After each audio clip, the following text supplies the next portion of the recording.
I finally checked into my hotel. I'm in Washington, D.C. on another solo trip and a work trip. This mini fridge is in the weirdest corner. You can't push this brown door behind me all the way back because the bed is right there. So I'm just squeezed in. I could hide here. Well, not really, but you get what I'm saying. They got the mini Don Julio. They got all types of beverages, lots of alcohol. Not drinking any of that. Got some fruit. One plain yogurt cup. I'm only here for 2 days, okay? Not even, yeah. 2.5 days. Cherry limeade sparkling water. Dark chocolate peanut butter cups. So let me rehash my day. I woke up around 4 to get to the airport by 6 because my flight was leaving at 8. Once I landed, I got on the DC Metro subway, and it was actually my first time riding the subway in DC. Can I just say that I was thoroughly impressed, because you never know what you're gonna get with public transit. You never know who's gonna be on there. I went straight to the hotel, and they told me that I couldn't check in for another 3 hours. So they were kind enough to let me drop off my luggage. So I did that, and then I got back on the subway and went to the National Gallery of Art. That art museum was phenomenal. I seen some of the most breathtaking paintings. There was this one painting of a knight.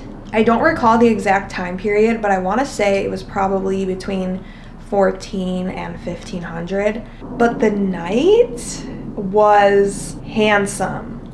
I stared at that painting for probably 5 minutes. This knight in the painting was just a manly man. He had on his armor, he had on this beautiful velvet undercoat, and he had a chin dimple like me. He had a little bit of scruff. His hair was kind of wavy. His eyes were very deep and mysterious.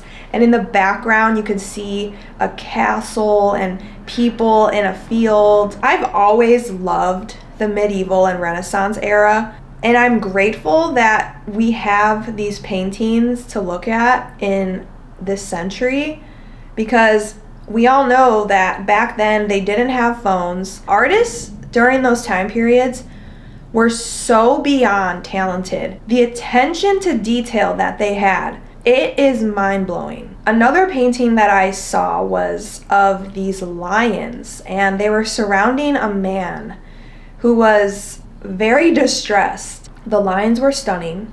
They had different facial expressions. I kid you not, you could grab your hand and just, "Hi, lion," and just pet the lion, because that is how realistic those lions looked. I'm a Leo, so I love lions naturally, and I really connected to this painting for that reason alone.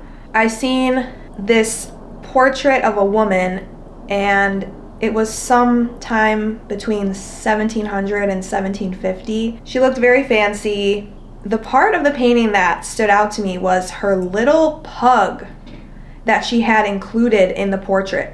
This pug was dripped down. It had on this pink collar with pearls and what looked like a tutu surrounding the entire neck. The expression on the pug's face was just so hilarious. And I kept thinking to myself, this woman in this portrait probably told the artist, I demand my pug be included in this portrait. Make sure that you do a wonderful job. There was a ton of other paintings that I saw that I captured, so I'm just going to go ahead and put them up, do a little gallery, because I can go on and on about this stuff.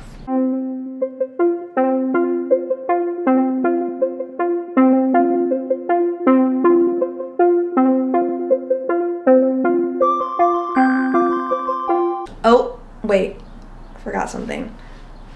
I did eat right before the museum. I had sweet green, super basic. The sun is out. I'm very blessed to be here. I have a balcony that sees out onto DC and the water.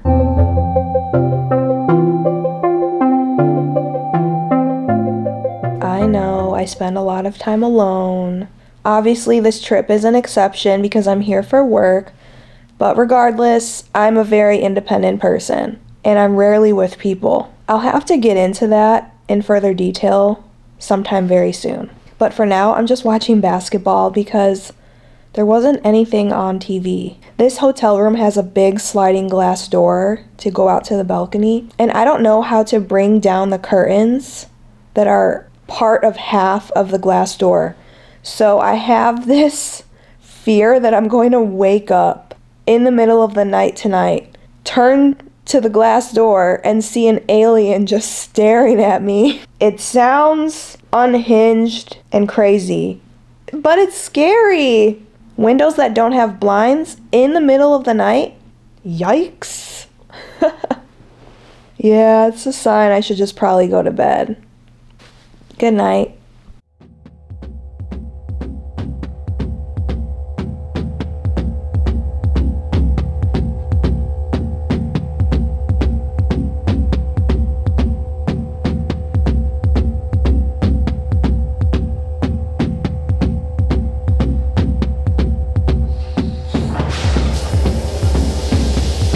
I'm just doing this Limitless Lash Mascara. Oh, it's like a tongue twister. I'm going in with the CoverGirl Clean Fresh Brow. I already applied the eyebrow pencil, so this is my last step for my brows. Quite honestly, if I don't put on an eyebrow pencil every day, my brows look basically non-existent. I don't know why I was cursed with very light eyebrows when everyone else in my entire family has thick, dark eyebrows. I don't want to get them microbladed because I read up a bunch of horror stories on people's experience with microblading. I'd much rather just do the extra step of putting on an eyebrow pencil every day or getting them tinted periodically. Like, it gives the illusion that the hairs are more lifted. For my lips, I use this MAC lip pencil, and I don't even know what the color is because this is all that is left. I don't want to toot my own horn, but I guess I am, so screw it. I have a really nice Cupid's bow right here. I think the top and bottom lip are the perfect size for my face shape and my features. I never had my lips done, and I never will get them done. Look, I don't have anything against people who get lip filler.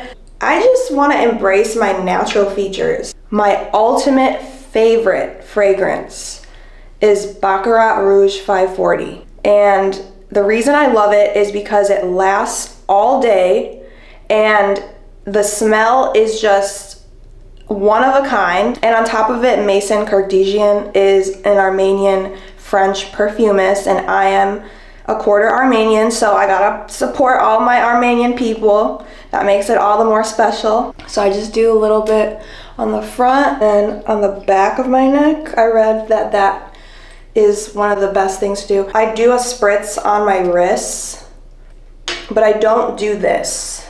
That is it, and I'm gonna get going. Bye.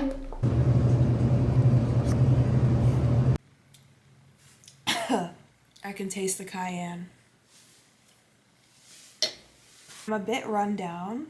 I thought, let me stop this from possibly progressing into a cold.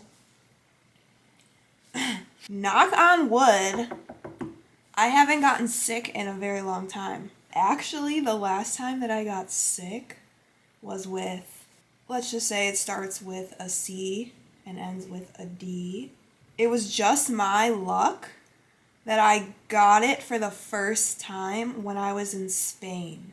I started to feel the symptoms when I was in Madrid, and it went full blown when I arrived in Barcelona. That was about 2 years ago. My immune system has been doing wonderfully, but with traveling, your immune system can sometimes become suppressed because you may not realize it, but you're under a little bit of stress because going to the airport is a huge ordeal.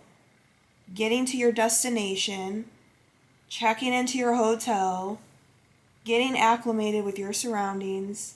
With that being said, I don't have much energy to go out and explore. I also leave tomorrow. This trip was very short.